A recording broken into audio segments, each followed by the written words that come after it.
What happens in the sky affects life down here on Earth. The Celestial Compass shows you how and guides your way with astrology you can use from professional astrologer Kathy Biehl. Every episode features her light-hearted, practical forecasts and navigational tips, blended with humor, optimism, and a love of patterns, symbolism, and pop culture references. Kathy translates technicalities into concepts that apply to real life. You'll learn how the current moment ties to where we've been, from the recent past to cycles that last happened years ago, and get a look at where we're heading. And much more, from special topics to special guests. The Celestial Compass, enlightening, entertaining, and empowering. Here's your host, Kathy Biehl. Greetings, Earthlings. This is Kathy Biehl of EmpowermentUnlimited.net with Celestial Compass, and it's all systems go now. All of the planets are direct. The retrogrades are not with us for a while, and we have a nice stretch of weeks coming up where nothing is going to be yanking us backward or tripping us and making us look down and see what we did wrong and fix it. This is a time of incremental forward motion. There is a predominance of energy in the sign of Capricorn, which is very oriented to the concrete, the practical goals. It's the sign of project management, essentially.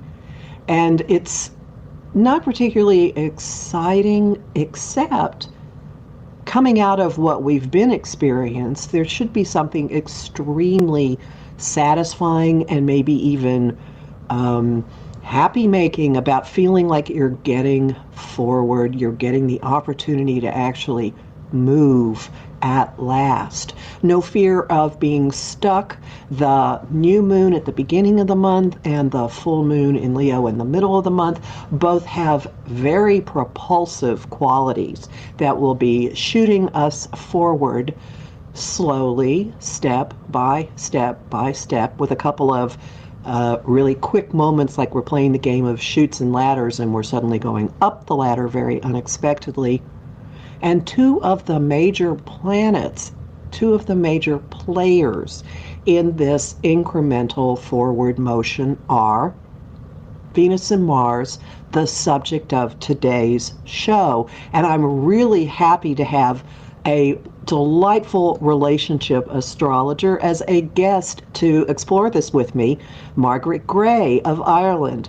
Margaret is an international consulting and teaching psychological astrologer and psychotherapist based in Dublin. She offers birth chart readings to individuals, couples, and children, as well as certificate courses in psychological and relationship astrology. Margaret is the co-founder and co-director of Relationships and Astrology. She also set up and co-runs Astrology Ireland, which offers monthly presentations and classes with local and international speakers. Margaret is on the board of IAEA. She presents regularly at international astrology conferences, including several coming in 2022 in the U.S. Welcome, Margaret. Thank you so much for coming back. Thank you so much for inviting me back, Kathy. It's such a joy to be on your program again. We had a blast last time. I encourage people to go dig in the archives to listen to our long, wide-ranging chat about relationships. Yes, we did have a lot of fun, didn't we? And today we're focusing on the cosmic lovers, the two inner planets, Venus and Mars. Can you say, in a nutshell, what they are? Well, I want to talk about them in specific in a minute, but as a pair, what are they? Well, how I describe them is Venus is about values, starting with our self-value. So it's what we value in life, and Mars is how we go after what we desire. Mars is our life force, our energy. So that's in a nutshell. I often say Venus is what we want and Mars is how we go after it. So it's basically the same thing. I love that. Absolutely. And they're archetypally a couple. So there's also an indicator here of, or a streak of masculine, feminine, not necessarily male, female, but within an individual, and sometimes out in the world between two people. Yes, I think there is a duality there, in terms of kind of energies that might connect, that that it's something about like those jigsaw puzzles of having something different that locks in. And I kind of really have moved away very much from that, male, female, traditional kind of patriarchal models, and more in terms of, what is it that kind of draws us to each other, and how can we work those energies together?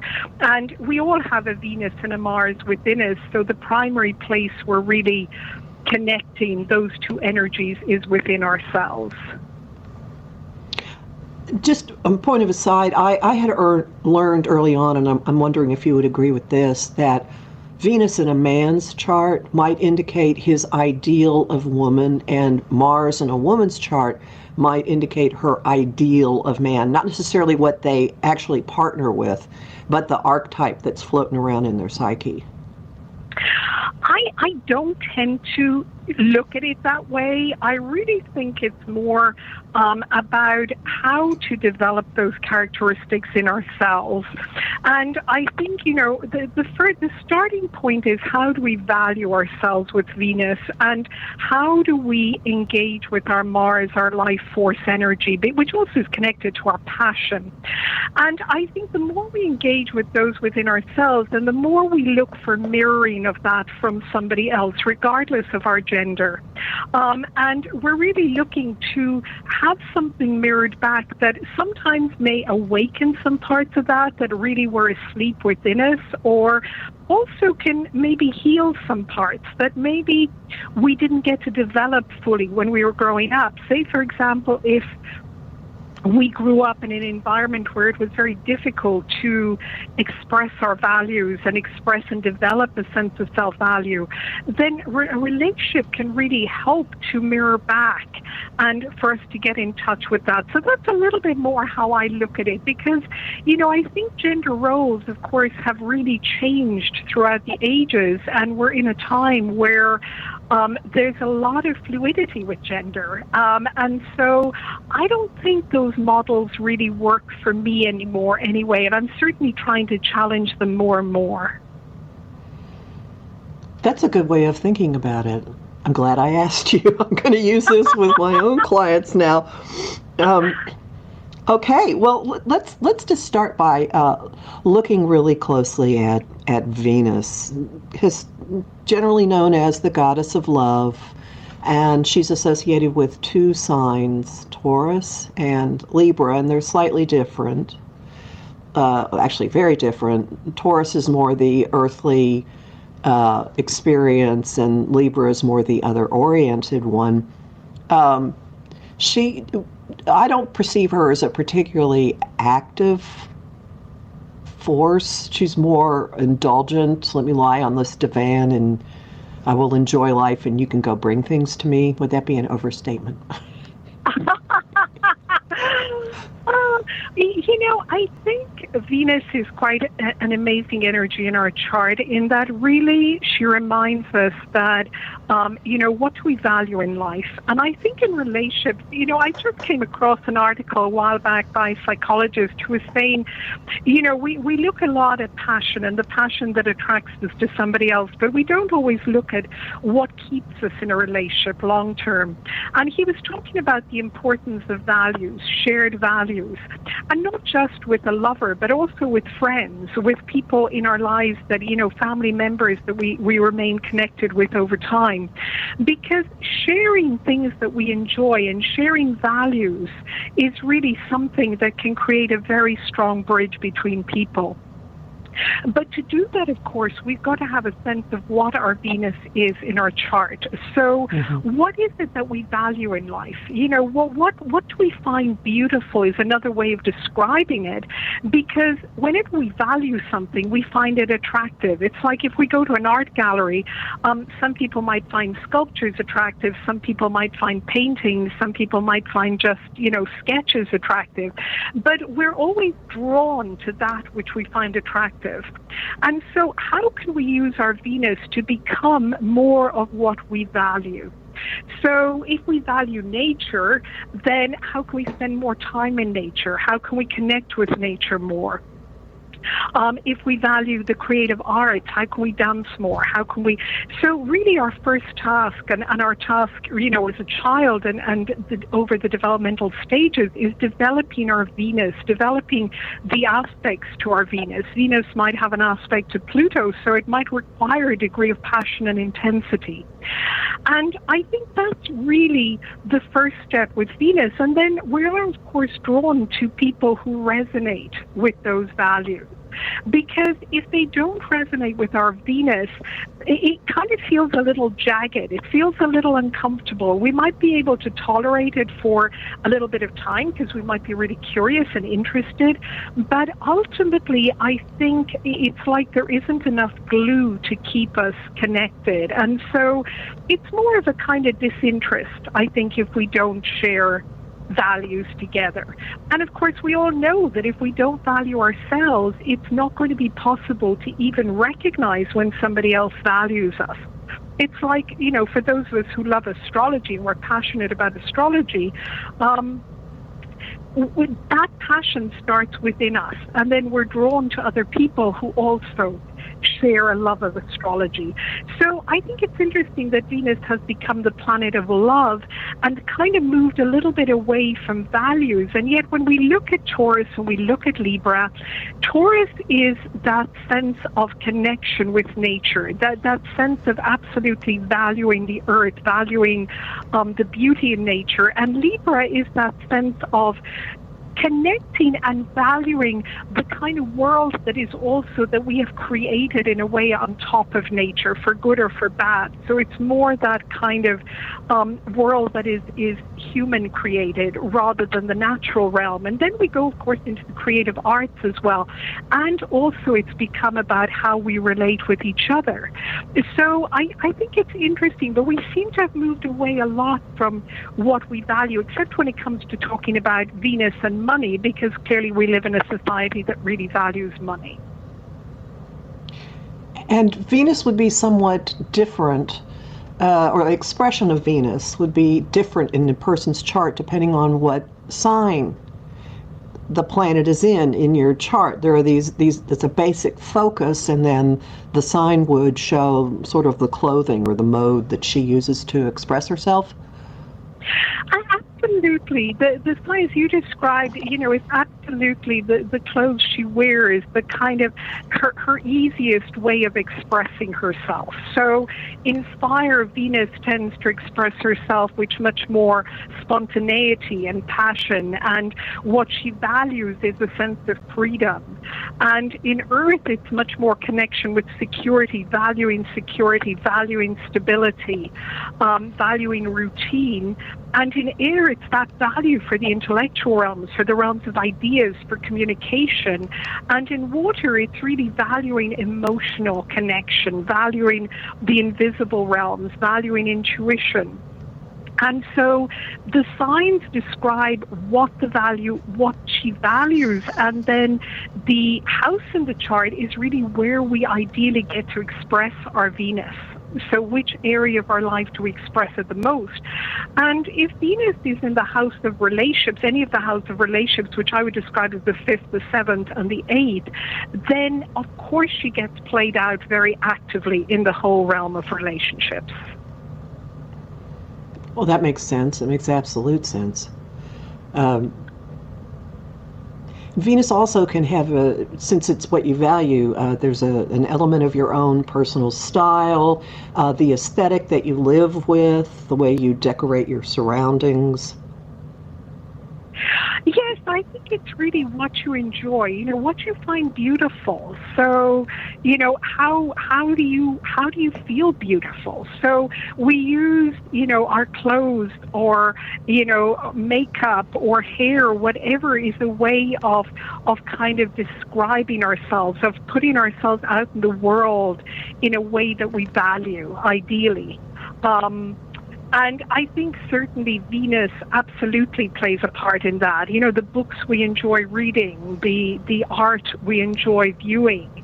So there's a lot of that that's really described. And I think the interesting thing, going back to just the relationship houses, is that Venus in the 7th house is such an interesting position for Venus because it's so easy with Venus in the 7th house to project that value onto somebody we love and we're attracted to rather than fully owning it for ourselves. So we have to be a little bit careful, I think, of that position of Venus to really make sure part of our journey is really owning our Venus rather than just putting the other person, maybe, seeing them as having all these qualities rather than seeing them in ourselves. And the 8th house can be also a little bit complex because sometimes it's a Venus that maybe was kind of expressed in the family in a way that doesn't resonate with us, that may not be helpful for us. And so it's how do we take ownership of that Venus according to ourselves rather than how it was lived out in the family. So it might be that, people didn't find it very hard to see their self-value in the family. And so struggled in relating with others. And so in the 8th house, it can be a job of going into the underworld, of going into the deeper layers of our unconscious and really rescuing Venus. It's like she could be kind of buried beneath quite a few layers. And this is an excellent point to pause and have our first break. So we'll be back in just a second. Actually, a couple of minutes.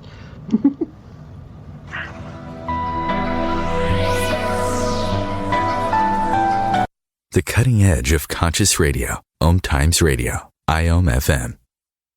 Being a radio host on IOM FM allows you to build your show on a rich platform with the power of the internet to fulfill your outreach goals and connect with a very specialized and global online audience, unlimited by time and distance. OMTimes Radio will provide you with web relevance, a recognizable conscious brand, and with the standard of excellence that has accompanied every single OMTimes endeavor. Host your show with OMTimes Radio Network.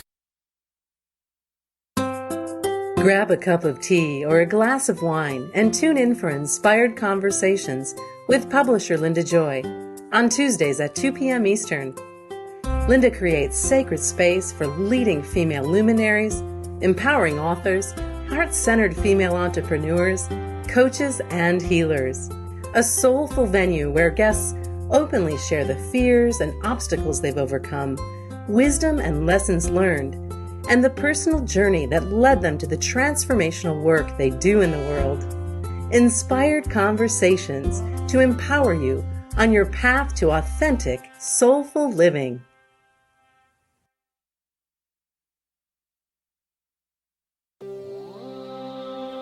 Want help with your own celestial compass? Visit my site, empowermentunlimited.net, for Astro Insight forecasts for each week, month, and new and full moon. Want to explore the personal impact? Make a decision? Understand another person? It is possible. Click the Services tab to book a personal session with me. That address again, empowermentunlimited.net. Coping 19, brought to you by CDC and the Ad Council. If you're feeling increasingly lonely right now, you're not alone. It's totally normal. Even though we may not be able to get together in person, connecting virtually with friends and family still gives you a chance to interact with people and may help raise your spirits. Join a virtual book club, set up group text chats, or online video coffee breaks with coworkers. Find more self-care and coping tips at coping-19.org.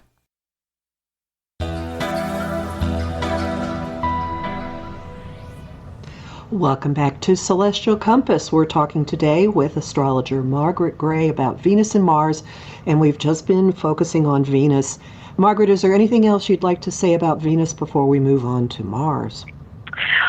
Just very quickly to say that sometimes people get a little bit confused between the moon and Venus, and that the moon is that very nurturing aspect of ourselves, which is that very private aspect.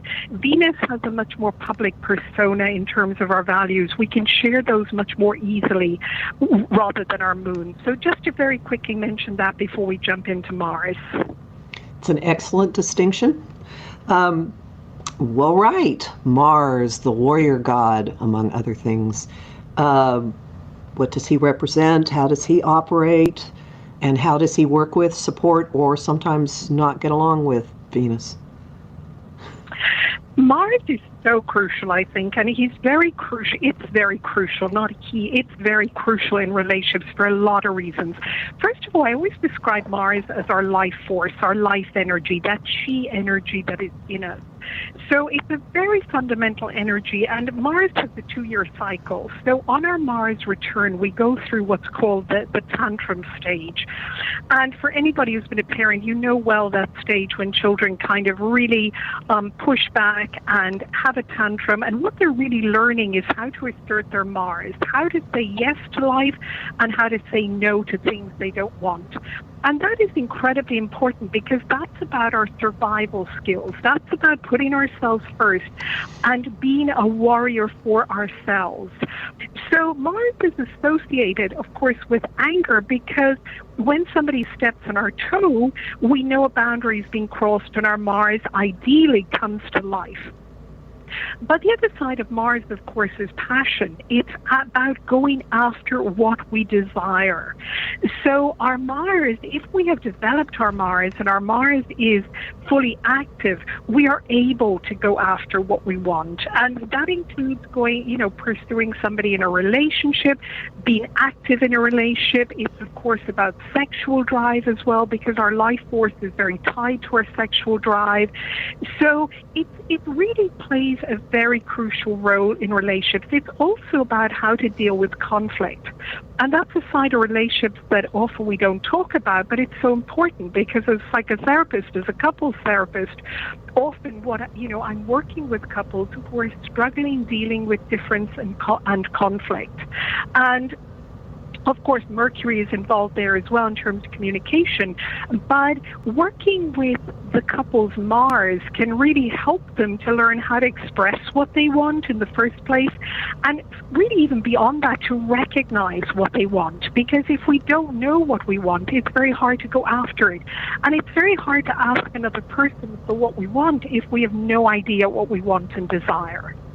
So that's really crucial. And, growing up in families, their families have different ways of expressing their Mars, and there's a family culture. And certainly here in Ireland, for many centuries, children were not allowed to express their Mars. They were expected to be very compliant. And so going into adult relationships, it was kind of hard to access their passion, because if we can't access our assertiveness, it's very hard to access our passion. That's fascinating. I've honestly not looked at it in terms of how you approach conflict. Wow. Okay, that explains me. All right. I have a Mars-Saturn conjunction. Fascinating. All right, so in a person's chart, Venus and Mars have a relationship. They might be compatibly disposed. They might be in signs that are similar. They might be very much out of sync. How could somebody address that? Well, really, first of all, it's become friends with your Mars and Venus. Really get to know how your Mars operates by sign. Again, we're talking about element, fire, earth, air, and water. Mars in fire is very direct.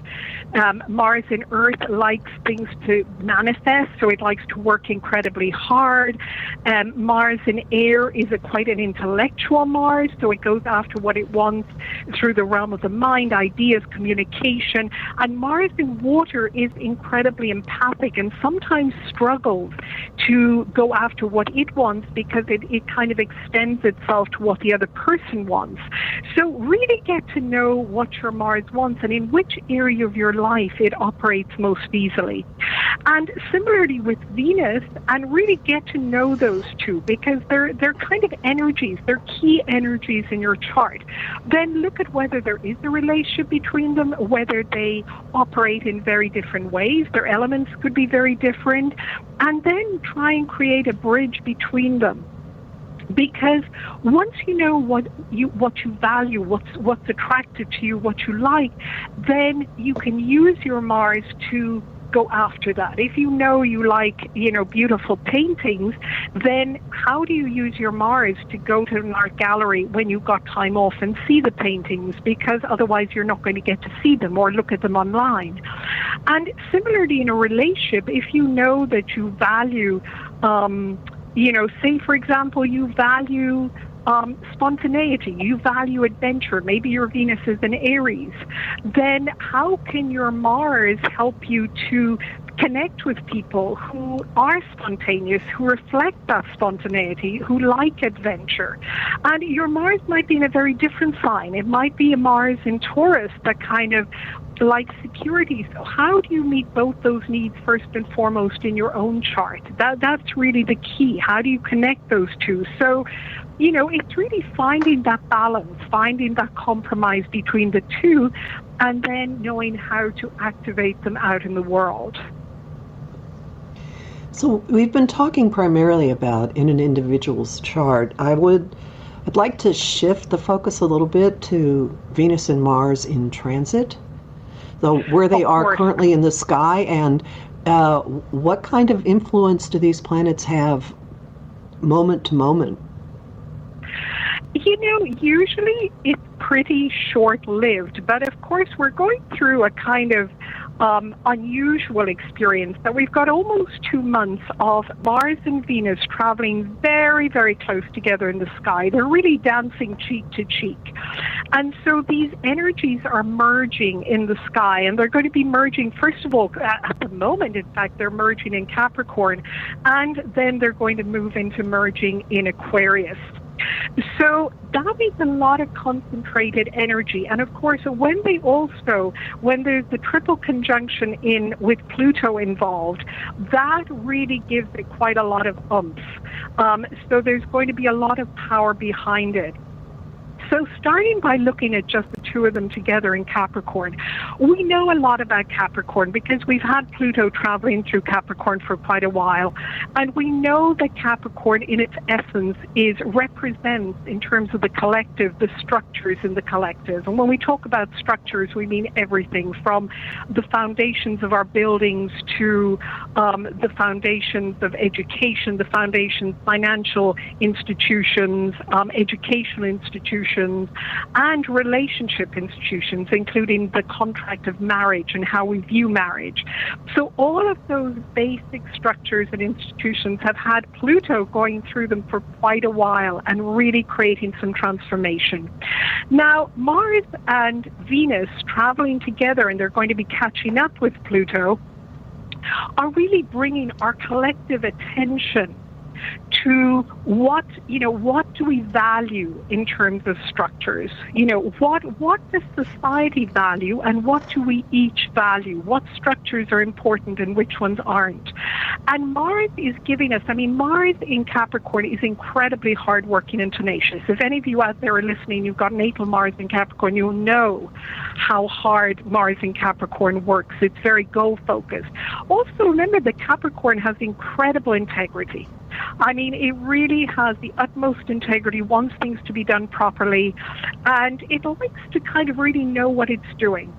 So Mars and Venus together are making us focus with a lot of integrity on what is authentic in our lives, which relationships are authentic, which relationships are not, and what are we going to do about it? When Mars is right next to Venus, it's saying you don't just look at what you value and what's important to you, let's also do something to manifest this.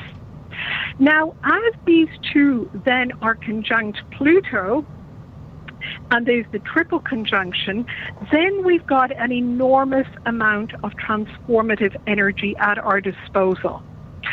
So that's really a time when I imagine a lot of couples are really looking at, if they have a marriage contract, looking at, does this suit me? Is this what I want?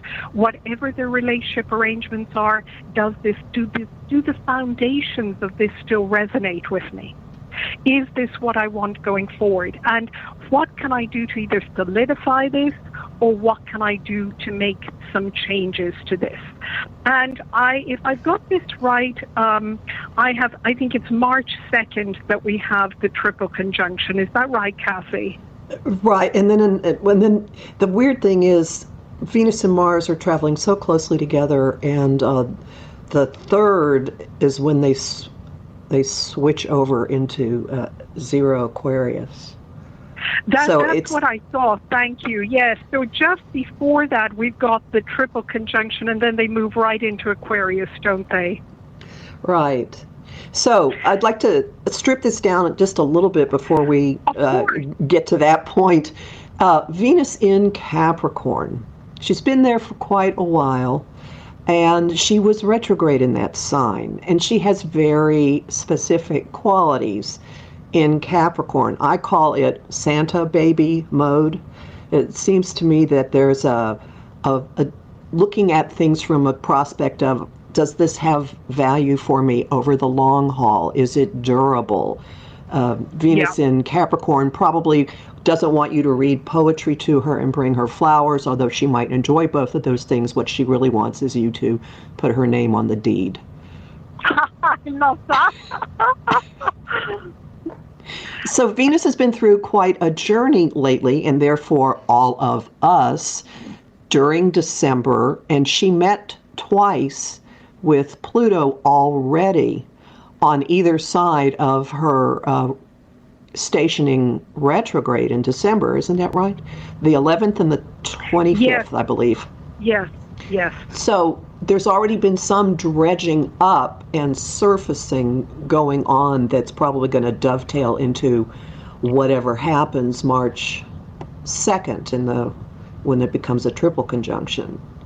What did you observe with the Venus retrograde and her first two contacts?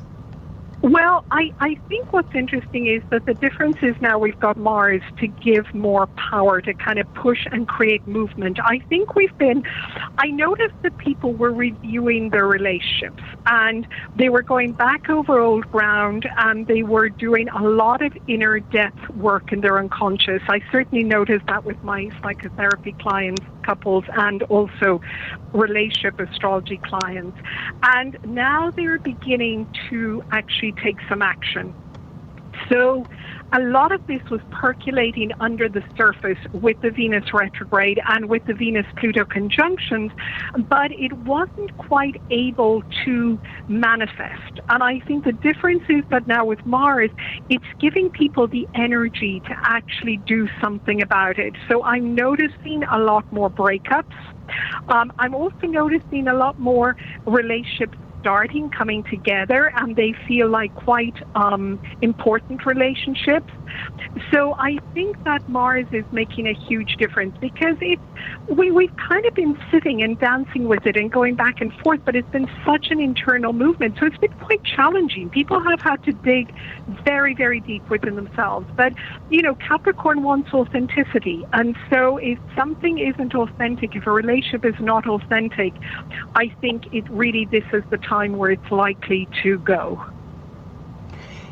How common is it? Do you know what the cycle is for a Venus-Mars conjunction? Venus and Mars often meet once a year, but it usually lasts about 10 days. So Right. it's unusual that it's lasting so long, and we've got, Pluto and Capricorn in the mix. So I think that's really what's adding to this very, very intense combination right now. So the first stage happens just after Valentine's Day on February 16th. They have a conjunction at, I believe it's 16 degrees Capricorn, maybe between 16 and 17. So right after, first off, that has an influence on what the air around Valentine's Day is going to be, which I have found historically doesn't usually suit what we think that that little holiday is supposed to be about. But this one could be quite the passionate one, actually.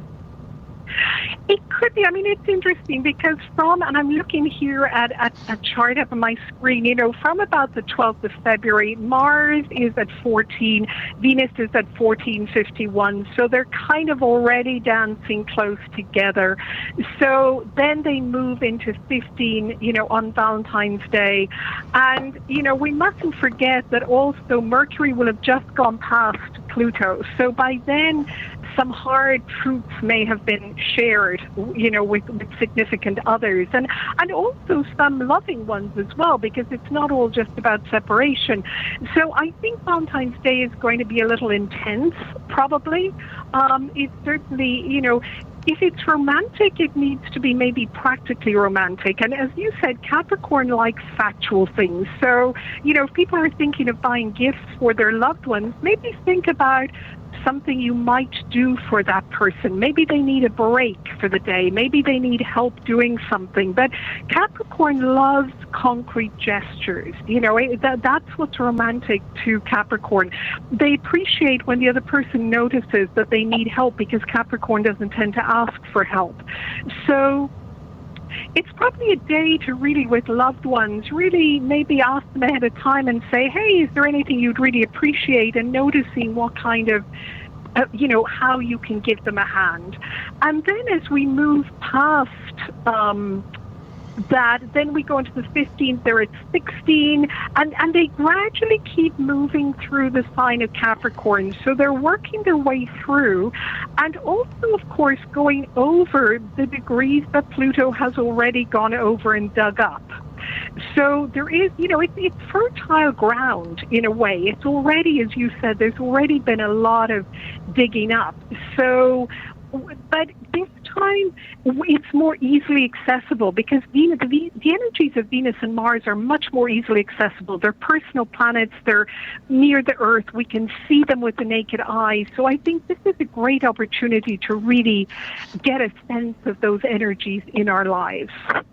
And now, this is a good breaking point for our second break. And hang on, everybody. We'll be back in a couple of minutes.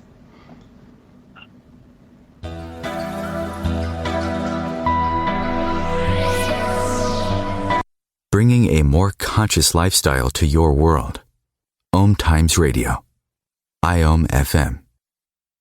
OMTimes Magazine is one of the leading online content providers of positivity, wellness, and personal empowerment. A philanthropic organization, their net proceeds are funneled to support worldwide charity initiatives via Humanity Healing International. Through their commitment to creating community and providing conscious content, they aspire to uplift humanity on a global scale. OMTimes, co-creating a more conscious lifestyle.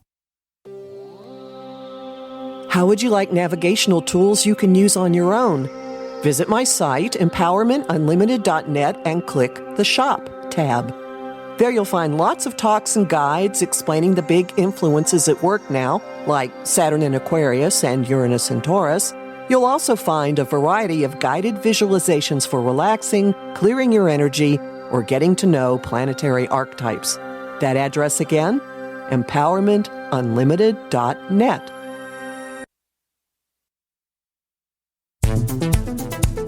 My name is Victor Furman. Some call me The Voice. I've always been fascinated with human nature, spirituality, science, and the crossroads at which they meet. Join me Wednesdays at 8 p.m. Eastern on OMTimes Radio, and we'll explore these topics and so much more on Destination Unlimited. If I could be you, and you could be me for just 1 hour. If you could find a way to get inside each other's mind. Walk a mile in my shoes. Walk a mile in my shoes. Walk a mile in my shoes. We've all felt left out. And for some, that feeling lasts more than a moment. We can change that. Learn how at belongingbeginswithus.org. Brought to you by the Ad Council. Walk a mile in my shoes.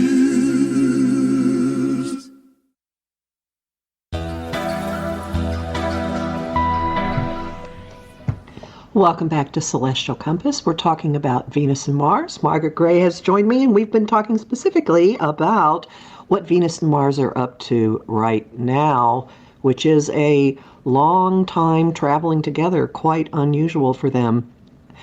It seems to me that this protracted conjunction, essentially, is working over a lot more than what we've been immediately dealing with, because a lot of things have been shaken up and the ground has been primed, first by the Uranus-Pluto squares of 2012 to 2015, then the Cancer-Capricorn eclipses and of a couple of years ago, and now this. So it seems to me we've been in a long time of revisiting our priorities. We've all been kind of shut down in the last 2 years and living a much quieter, more simplistic life.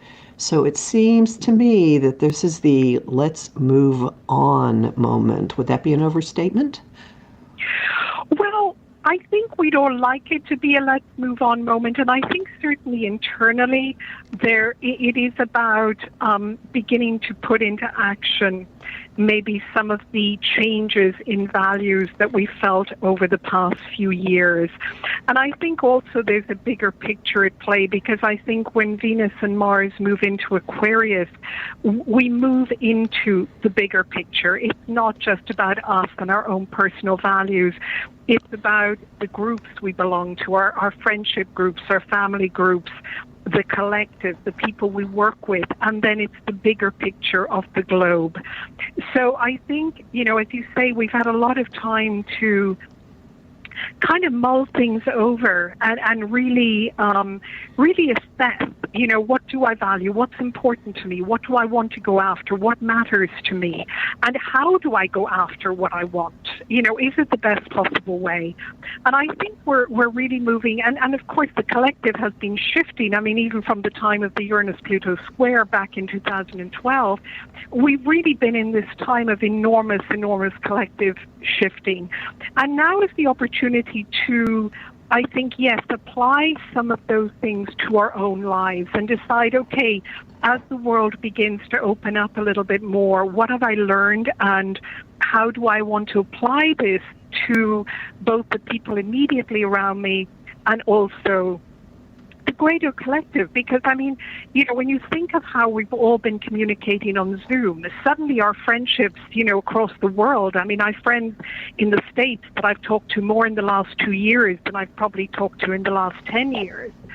So suddenly those friendships became, and even with WhatsApp, to be able to talk face-to-face with somebody at the drop of a hat, those friendships have been brought into our home. And so we've realized that actually we are a global family. So whatever is happening on the other side of the world really impacts all of us. And now we're kind of asked to, what have we learned? How has that changed our values? And what are we prepared to do about it? And how are we going to relate to each other going forward? I think that the fact that there will, by March, have been two triple conjunctions with Pluto, Mercury, and Venus indicates that a lot of stuff has been brought to our conscious attention that's been floating down there for a long, long time. And I certainly have witnessed a terrific amount of candor and honesty and things coming to the surface along the level of the sorts of declarations or admissions that people make when a really dramatic outer event occurs. I'm thinking specifically of in 2001 with the Saturn-Pluto opposition. I was living just outside New York City when 9/11 happened, and people had incredible conversations coming to grips with what had happened. And there were a number of them of reconnecting and saying, remembering how we met and what each of us meant to the other. And I think that I have been witnessing a similar kind of, I don't know if reality check is quite right, but a depth in the level of sharing and candor that the two Venus conjunctions to Pluto so far, and Mercury will have made 3 starting next week as well. So I think that's been a factor in all of this. I think that's true. Kathy. I think it's, the less surface. When you think of Venus and when people talk about Venus, about clothes and so on, that's the surface level, which is important because we can have so much fun dressing up and all kinds of stuff.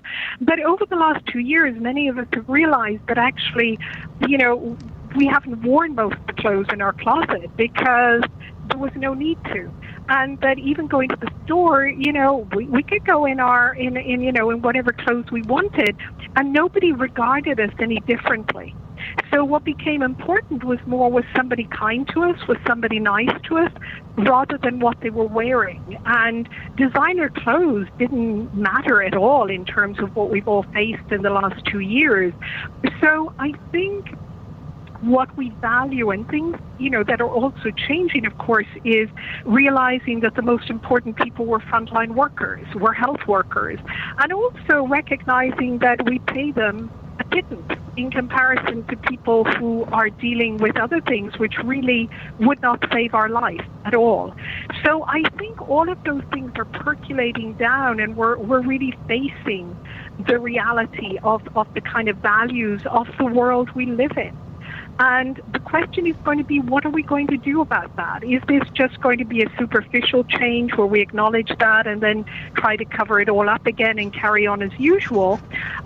Or are we really going to implement those changes and, do something Capricornian like paying people who really make a difference in our world a proper wage, which is also very Venusian?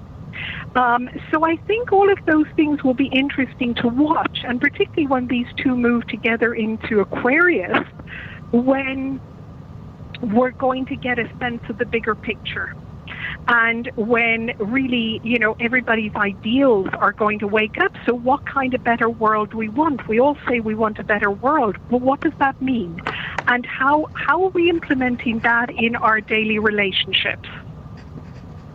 And I think that I have observed one other factor in this, and this may be speaking the unspeakable, but then again, isn't Pluto about that?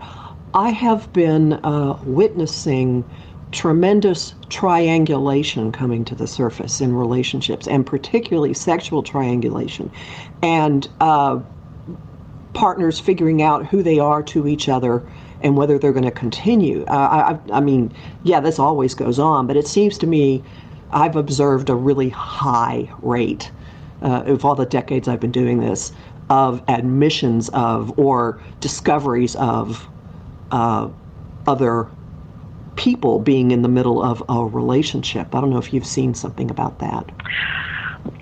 I have, but I think that's always been there. I just think that because we've been all living in more close proximity with, in relationships, that I think it's been harder to hide it. And I think also with social media and access to, being able to kind of see everything online and phones and so on, my sense is that maybe it's just harder to hide that.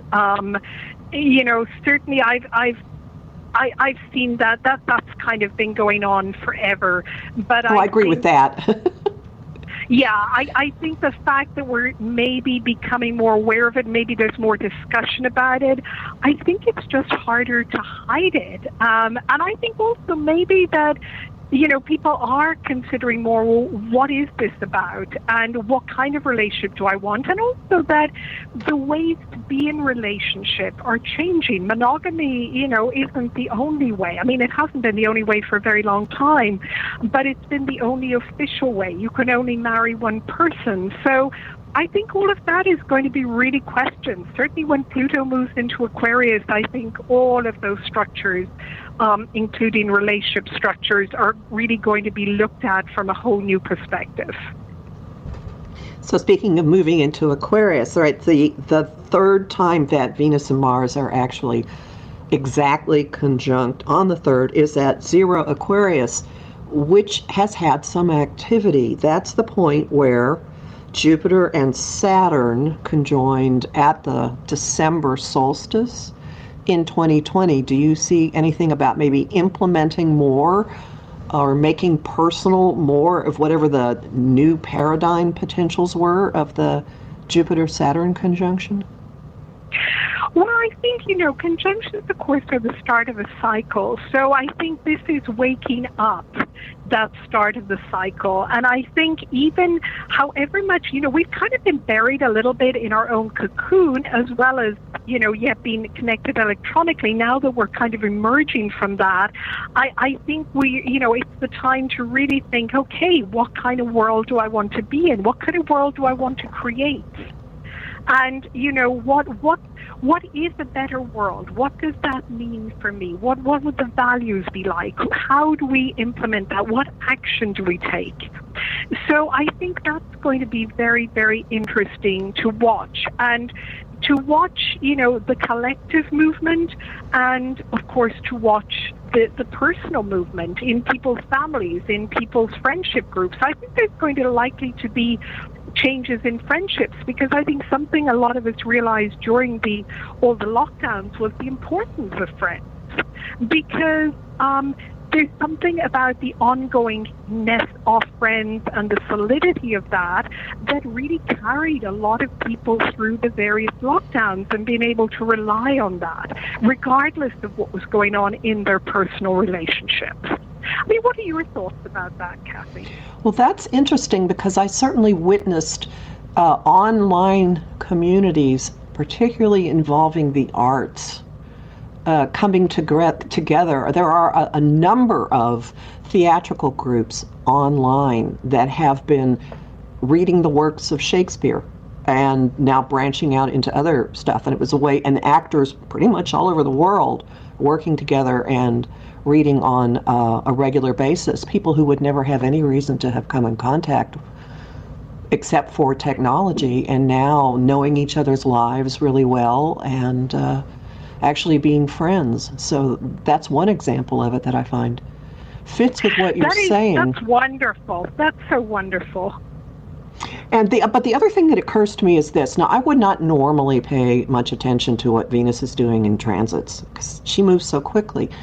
However, when she and Mars conjoin at 0 Aquarius, they're heading right for the territory of the Saturn-Uranus squares of last year. And Mars is a trigger, so he's going to be squaring Uranus in Taurus and then meeting up with Saturn in Aquarius, bringing things forward. And it's like he's been informed by the meetings with Venus in terms of what's going to push forward. And I certainly observed the Saturn-Uranus square shaking up lots of friendships, breaking up lots of social groups, and flinging people into far sides of the universe, which was the converse of what you were observing.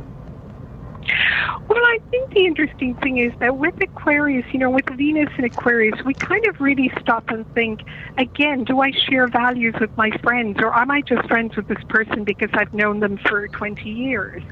And it's very easy to drift with friendships, because they're comfortable and they're easy and they're familiar, like family. But actually, I think with Venus in Aquarius and Mars in Aquarius, we kind of think, but do we want the same things? And what is the point of this friendship? Is this person there for me? Am I there for them? And if we're not there for each other, then why are we not there? Maybe we don't have things in common. And of course, there's been a lot of, people expressing their political views, which has created a lot of divisions in friendships. But, some of that is also the awareness of different value systems. And if we don't share those fundamental values, it's very hard to be friends. Then it becomes just out of duty or habit. I think that the shared memory aspect has gone way in the back burner for what is keeping people together. You can appreciate the times that you spend, but all of these different influences are pounding us to realize where there is an increasing gulf between what we value and how we think people should be treated and how people should act, and what we observe in people around us, and especially when Mars makes a hard aspect to Uranus. I am seeing, the triple conjunction with Pluto may well bring this, but when he hits Uranus, it will be like a switch goes down, one of those instantaneous. You can be in the middle of a conversation with someone and suddenly realize, oh no, this is history. Absolutely. Uranus is the enlightener, and, it's shaking things up in Taurus.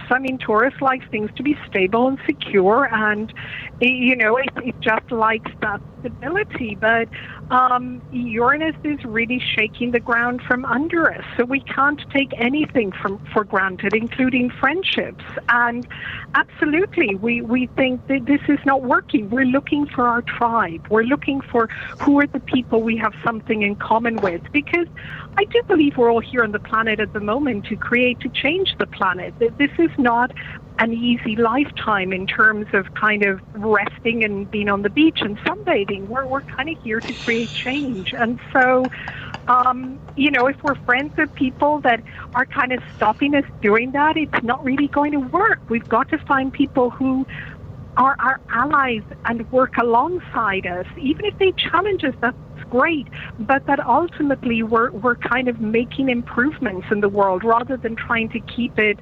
in a place that's very stagnant or toxic, where it has been for a very long time. This has been so wonderful, and I am so sorry because there's more I want to talk to you about. Would you tell people how they can find you, Margaret? Of course, thank you, Kathy. It's been such a joy talking to you. It's www.astrologypsychological.com or www.relationshipsandastrology.com, and all the courses we're doing, the team and I, Yvonne Smith-Parnas and Kate Taylor, Rachel Lang and myself and other team members like Armand Diaz. We've got lots of great courses there if you're interested, and you can contact me via either of those sites. And Kathy, thank you so much for inviting me. This is such an exciting time, and it's so delightful to talk to you. Thank you. I'm thrilled you were here. Thank you very much. Thank you, everybody, for listening. Remember that my forecasts are at empowermentunlimited.net and OMTimes.com. So hang in there. Going to be an interesting time.